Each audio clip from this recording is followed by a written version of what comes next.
আসসালামু আলাইকুম ওয়া রাহমাতুল্লাহি ওয়া বারাকাতুহু। আলহামদুলিল্লাহ ওয়াসসালাতু ওয়াসসালামু আলা রাসূলিল্লাহ বা'দ। চলুন তাহলে প্রশ্ন উত্তর আলোকিত ভবনে আমরা প্রবেশ করি। ইতিমধ্যে অনেকগুলো প্রশ্ন আমাদের কাছে যদি চলে মুসলিম এসেছে। থেকে কোনো কারণে অমুসলিম হয়ে যায়, তার বৈবাহিক সম্পর্ক অক্ষুণ্ণ থাকে কিনা? কেউ যদি মুসলিম থেকে মোরতাদ হয়ে যায়, মুসলিম থেকে অমুসলিম হয়ে যায়, তাহলে সেক্ষেত্রে তার বৈবাহিক সম্পর্ক ছিন্ন হয়ে যায়। এবং বৈবাহিক সম্পর্ক যখন ছিন্ন হয়ে যায়, তখন তার পরবর্তীতে যদি তিনি তওবা করে ফিরে আসেন, তাহলে সেক্ষেত্রে তার বিবাহকে নবায়ন করতে হয়, যেহেতু সম্পর্ক ছিন্ন হয়ে গেছে। নতুন করে আগদটা করে নিলে হয় তাদের মধ্যে। কিন্তু এটি গুরুত্বপূর্ণ বিষয় যে ইসলাম ত্যাগ করে ফেললে কোনো কারণে, কোনো কথায়, কোনো ইস্যুতে ইসলাম যদি ত্যাগ আহ, আহ, করে কেউ, তাহলে সেক্ষেত্রে তাকে পুনরায় যখন তিনি ইসলামে ফিরে আসবেন, তখন তার আগদ অর্থাৎ বৈবাহিক যে সম্পর্ক সেটাকে নবায়ন করতে হবে। আর যদি স্বামী স্ত্রী উভয়ে তারা ইসলাম ত্যাগ করে আবার উভয়ে ফিরে আসেন, তাহলে সেটি ভিন্ন বিষয়। সেক্ষেত্রে আর পুনরায় বিবাহ নবায়ন করার প্রয়োজন হবে না। এমনি সামিউল শিকদার আপনি লিখেছেন, চোখের জেনা থেকে কিভাবে নিজেকে হেফাজত করব? চোখের জেনা থেকে হেফাজত করার জন্য চোখকে সংযত রাখা, অবনত রাখা, নিচের দিকে তাকিয়ে হাঁটার কোনো বিকল্প নেই। সোশ্যাল মিডিয়া ইত্যাদি যে সমস্ত জায়গায় চোখের গুনাহ হয়ে থাকে, সেগুলো থেকে নিজেকে রক্ষা করার জন্য সর্বাত্মক চেষ্টা অব্যাহত রাখতে হবে। প্রয়োজনে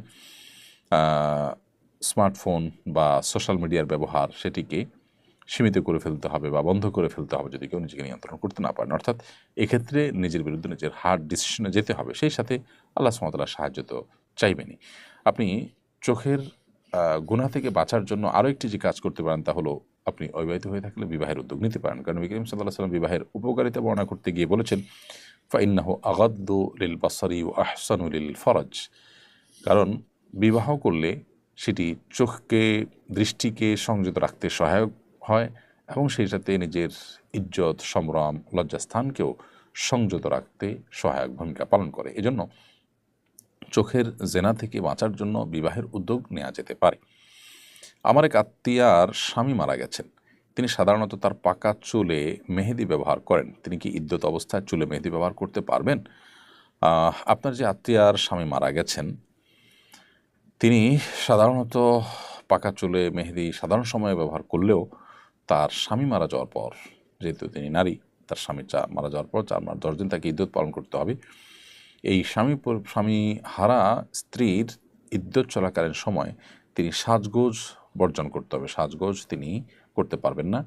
তারই অংশ হিসাবে পাকা চুলে মেহেদি ব্যবহার করা, এটা এক প্রকার সাজগোজের অন্তর্ভুক্ত, যেহেতু এটা আবশ্যিক বা জরুরি কোনো বিষয় নয়। অতএব এটি তিনি বর্জন করবেন বা বিরত থাকবেন এটি থেকে। তার ইদ্যতের সময়টা শেষ হওয়ার পর তিনি আবার সেটি করতে পারেন। বর্তমানে বিভিন্ন অনলাইন ব্যবসায়ীরা ক্রেতাদের মধ্যে লটারির আয়োজন করে। লটারির মাধ্যমে কিছু ক্রেতাকে বাইক সহ বিভিন্ন উপহার দেয়। এটা জায়েজ আছে কিনা? লটারির অংশ নেওয়ার জন্য ক্রেতাদের কাছ থেকে আলাদা টাকা নেওয়া হয় না। আলাদা টাকা না নেওয়া হলেও মূলত কোনো একটি কুইজ বা অন্য কোনো কিছুর মাধ্যমে লটারিটা করা উচিত। সৌদি আরব ওলামা ইকরামের ক্ষেত্রে ফতোয়া রয়েছে। সেখানে বিভিন্ন সুপার মার্কেট থেকে কেনাকাটার পর কুপন দেওয়া হয়, ওই কুপন দিয়ে লটারি হয়। তারা এটিকে নাজায়েজ বলেছেন এবং সেটিকে জায়েজ এবং বৈধ পদ্ধতিতে করার যে পরামর্শ তারা দিয়েছেন, সেটি অনেক জায়গায় ইমপ্লিমেন্টও হয়। সেটি হলো যে ওই কুপনের মধ্যে কোনো কুইজ থাকে, সেই কুইজ জমা দেওয়া থাকে, সেখান থেকে মূলত লটারি করে প্রশ্নের উত্তর দেওয়া হয়। অর্থাৎ ব্যাপারটা এরকম হলো যে কুইজের বিনিময় দেওয়া হলো এবং তার জন্য অবশ্য ওই কেনাকাটার শর্ত থাকে না, বরং যে কাউকেই সেই কুপন তারা দেয়। সাধারণত যেহেতু ক্যাশ কাউন্টারে থাকে, বাহির থেকে লোক তো সেটি নিতে আসে না, দিন শেষে ক্রেতারাই নেয়। কিন্তু জিনিসটা সেরাই পদ্ধতিতে করার জন্য তারা বলেন যে এখানে কোনো একটা সহজ কোনো প্রশ্ন হতে পারে, যেটা উত্তর হয়তো সবাই জানে, এটার উপরে কুইজ দিয়ে তারপরে সেখান থেকে তার আলোকে সঠিক উত্তর দাতাদের মধ্যে লটারি করে পুরস্কার দেওয়া হয়। তো এখান থেকে বোঝা যায় যে বিক্রেতাদের উৎসাহিত করবার জন্য বিক্রেতাদের মধ্য থেকে র্যান্ডমলি কোনো একজনকে পুরস্কার দিন, এটি জায়েজ হবে না। যেহেতু এখানে ক্রয় বিক্রয় এবং শর্ত, হাদিসে নিষেধ আছে, নাহান নবী সাল্লাল্লাহু আলাইহি ওয়াসাল্লাম আন বাইইন ওয়া শারতিন, বেচা কিনা এবং শর্ত দুইটা একসাথে, কোনো বেচা কিনার সাথে শর্ত যেন জুড়ে দেওয়া না হয়। ব্যাপারটা এরকম যে আপনি কিনলে তাহলে আপনি এই লটারিতে সামিল হতে পারবেন। অর্থাৎ এই কেনাকাটার সাথে এটা আপনার একটা শর্তযুক্ত হয়ে যাচ্ছে। তো জন্য লটারিটা সম্পূর্ণ স্বতন্ত্র হলে সেটি ঠিক আছে। বাট অথবা আপনি গ্রাহকদেরকে সবাইকে গণহারে পুরস্কার দিলেন, সেটাও ঠিক আছে যে একটা সময়ের জন্য আপনি দাম কমায় দিলেন বা যারাই কিনবে পিরিয়ডের মধ্যে তাদেরকে সাথে একটা কিছু দিলেন, এগুলো জায়েজ আছে। কিন্তু তাদের মধ্যে থেকে লটারি করে কাউকে দিবেন না, এটা জায়েজ নাই। অনেকে কিনতে যাবে ওই লটারির আশায়, তো সেখানে তার এই কেনাটা, ইনভেস্ট করাটা লটারি জেতার আশায় হওয়ার কারণে সেটা সরাসরি জুয়ার মতো না হলেও তার সাথে কিছুটা মিলে এবং কিছু ক্ষেত্রে আপনার এটি জুয়ার ছাঁচের মধ্যে পড়ে, যার কারণে এটা জায়েজ নয়। রহমান নয়ন আপনি লিখেছেন, আমার নানি মারা গেছেন গত মাসে, আমার মামা ও মামাতো ভাইয়েরা 40 দিতে চাচ্ছে, আমি দিতে রাজি না, এবারে কিছু বলুন। আপনি আপনার মামা মামাতো ভাইকে বোঝান যে এটি মুসলিমদের কোনো কালচার নয়, এটি হিন্দুদের শ্রাদ্ধ থেকে আমাদের সমাজে এসেছে, এটা যেন তারা না করেন।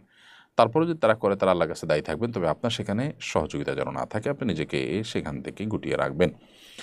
অনলাইন গেম খেলে অর্থ উপার্জনের বিধান কি? অনলাইনে গেম খেলাটাই তো শরীয়তে নাজায়েজ কাজ। সেখানে যদি আপনার অনলাইনে গেম খেলেন এবং গেম খেলে আপনি অর্থ উপার্জন করেন, সেটা হবে আরেকটি নাজায়েজ কাজ।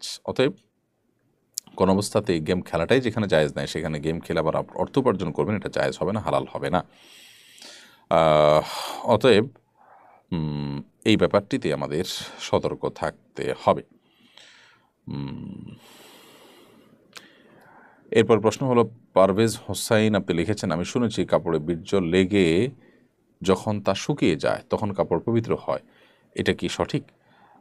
বীর্য লেগে সেটা যদি শুকিয়ে যায়, অনেক ওলামাদের মতে সেটি আপনার যদি খোঁচা দিয়ে ফেলে দেওয়া হয় তাহলে সেটা পাক হয়ে যাবে। কারণ আমরা জানি আয়েশা রাদিয়াল্লাহু তাআলা একটি হাদিস থেকে আমরা জানতে পারি নবী করিম সাল্লাল্লাহু আলাইহি ওয়াসাল্লামের পোশাক থেকে বা তার পোশাক থেকে তিনি এরকম পদ্ধতিতে নাপাক দূর করতেন। অতএব এটি বীর্য পবিত্র করার একটা পদ্ধতি, শুকিয়ে গেলে খুঁচিয়ে সেটাকে ফেলে দেওয়া, ধোয়ার মাধ্যমে একটি, আর শুকিয়ে গেলে খুঁচিয়ে ফেলে দেওয়ার মাধ্যমে আরেকটি পরিষ্কার করার বা পবিত্র করার পদ্ধতি আমরা জানলাম। এটি নবী করিম সাল্লাল্লাহু আলাইহি সাল্লামের আমল থেকে বা আয়েশা রাদিয়াল্লাহু তাআলা আমল থেকে প্রমাণিত। তবে এর মানে এই নয় যে শুকিয়ে গেলে সেটা পাক হয়ে যায়, না, শুকিয়ে গেলে পাক হওয়ার বিষয়টি সঠিক নয়। শুকিয়ে গেলে সেটা খুঁচিয়ে ফেলে দিলে তারপর সেটি পবিত্র ধরা যায়। এরপর প্রশ্ন হলো, আমরা দুজন জন্মগতভাবে মুসলিম ছিলাম, পরবর্তীতে আমরা দুজনেই ধর্মত্যাগ করি, নাউজুবিল্লাহ।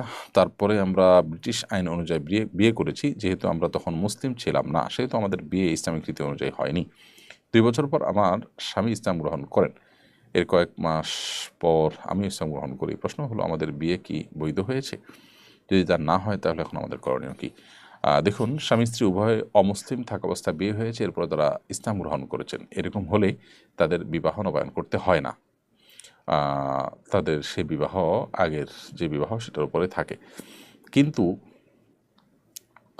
যদি দুজন মুসলিম থাকেন, মুসলিম থাকার পর কোনো একজন মোরতাদ হয়ে যান বা উভয় মোরতাদ হয়ে যান, তখন তাদের সম্পর্ক শরীয়ী দৃষ্টিকোণ থেকে ছিন্ন হয়ে যায়, নতুন করে তাদের বিয়ে বসতে হয়।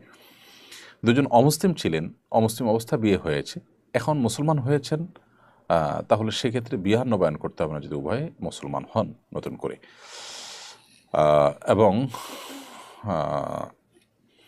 যদি ব্যাপারটা এমন হয় যে আপনি বৈবাহিক সম্পর্ক আগে ছিল না, যখন আপনি মুসলমান ছিলেন তখন ছিল, মাঝে আবার মোরতাদ হয়ে গেছেন, মোরতাদ হয়ে আবার ফিরে এসেছেন, তাহলে সেক্ষেত্রে মাসালাটা কিছুটা ভিন্নতর হবে। বাট আপনার এই মাসালাটি একেবারে পরিষ্কার যে আপনাদের বিয়ে যখন হয়েছে তখন আপনারা কেউ মুসলমান ছিলেন না, মোরতাদ ছিলেন, দিনের প্রতি বিশ্বাস ছিল না। পরবর্তীতে আল্লাহ আপনাদেরকে হেদায়েত যেহেতু দিয়েছেন, অতএব আপনারা উভয়ে যদি একসঙ্গে বা উভয়ে যদি কাছাকাছি সময় আপনারা ইসলাম গ্রহণ করে থাকেন, তাহলে সেক্ষেত্রে আগের ব্যাপারের উপরে বলবৎ থাকবেন। সাহাবায়ে কেরামের অনেকেই তারা ইসলাম ধর্ম গ্রহণ করার আগেই বিবাহ করেছিলেন, সেই ব্যাপারের উপরে তারা বলবৎ ছিলেন যখন তারা স্বামী স্ত্রী ইসলাম গ্রহণ করেছেন। ইসলাম তাদেরকে নতুন করে বিবাহ করতে নির্দেশ করেনি। TF জিদান আপনি লিখেছেন, বর্তমানে অনেককে দেখছি কোনো একটা প্রোডাক্ট সেলের মাধ্যমে ফ্রি উমরার জন্য লটারি কুপন দেয়, এটা সঠিক কিনা? একটু আগে আমরা যে উত্তর দিয়েছি সেই উত্তরটি এখানে প্রযোজ্য, মেহরবানি করে একটু শুনে নেবেন। এরপরে আব্দুস সাত্তার শেখ সাকিব আপনি লিখেছেন, আমি একজন আনসার বিডিপির সদস্য, আমাকে জিজ্ঞাসা করা হয়েছিল পূজার ডিউটি করব কিনা, আমি রাজি হয়েছি, আমার গুনাহ হবে কিনা? দেখুন, সাধারণ অবস্থাতে একজন মুসলিম অন্য ধর্মাবলম্বীদের কোনো শিরকের কাজে সহযোগী হবে না, কিন্তু তাদের সেই কাজে কেউ বাধা সৃষ্টি করে মুসলিমদের দুর্নাম করতে পারে, মুসলিমদের ক্ষয়ক্ষতির মধ্যে ফেলতে পারে, সেই জায়গা থেকে তাদের নিরাপত্তা দেওয়া বা কোনো প্রকার সেখানে অপ্রীতিকর ঘটনা যেন ঘটতে না পারে তার জন্য সতর্ক থাকাটা নিষিদ্ধ নয়। আপনি সেই দৃষ্টিকোণ থেকে সেই নিয়তে যখন এটি করবেন সেটি আপনার জন্য নাজায়েজ হবে না।